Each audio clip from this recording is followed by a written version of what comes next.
Comment s'organiser pour réussir le commentaire? En début de seconde, nombreux sont les élèves qui pensent pouvoir réussir un commentaire composé sans faire de brouillon. Or, une telle démarche conduit systématiquement à l'échec. Même un spécialiste de la littérature ne peut réaliser un commentaire composé sans organiser ses idées au préalable sur une feuille de brouillon. Souvent, ce qui vous fait renoncer à l'usage du brouillon, c'est l'impression d'une perte de temps. Vous vous dites qu'il est inutile d'écrire 2 fois les mêmes choses. Vous avez envie d'aller vite.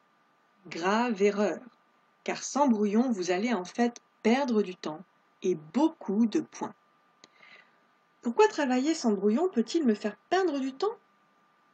Ce n'est sans doute pas la première fois que vous faites cette expérience. Vous voulez aller vite, vous vous pressez, mais vous vous trompez, ou vous revenez en arrière et vous devez recommencer. Au final, vous aurez mis 2 fois plus de temps que prévu. Si vous êtes quelqu'un qui aimait la vitesse, ce genre de choses a certainement dû vous arriver très souvent. Vous pensez ne pas avoir besoin de brouillon, parfois, parce que vous avez toujours beaucoup d'idées sur les textes. Là encore, grave erreur. Plus vous avez d'idées et plus vous aurez besoin d'un système pour les organiser.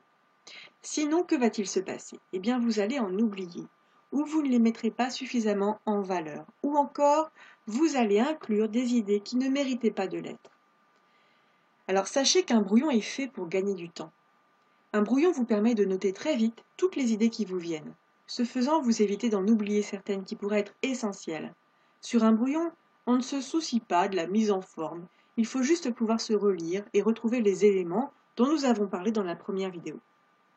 Les citations du texte, la ligne, leur analyse et l'effet qu'elles produisent. Vous avez le choix. Vous pouvez les noter en ligne, en colonne, en arborescence, dans des bulles. Rien ne vous empêche d'être inventif. Les brouillons ne sont jamais joints à la copie, alors vous seul les lirez. Vous pouvez trouver un système pour organiser très rapidement ces notes en plan détaillé, sans avoir à les recopier.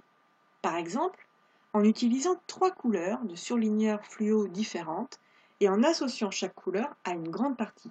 Cette méthode, très efficace, vous permet aussi de repérer rapidement si vos parties sont équilibrées, c'est-à-dire s'il y a à peu près autant d'éléments répartis dans chacune. Si ce n'est pas le cas, croyez-moi, il y a un problème dans votre plan et il vaut mieux vous en apercevoir avant de rédiger, sinon c'est la catastrophe.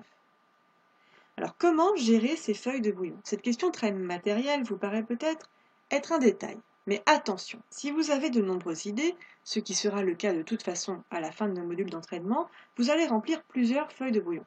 Le risque, et croyez-moi cela arrive, c'est de ne plus savoir quels éléments se trouvent sur quelle feuille et de tout mélanger. Rappelez-vous, vous serez en situation d'examen, donc un peu stressé.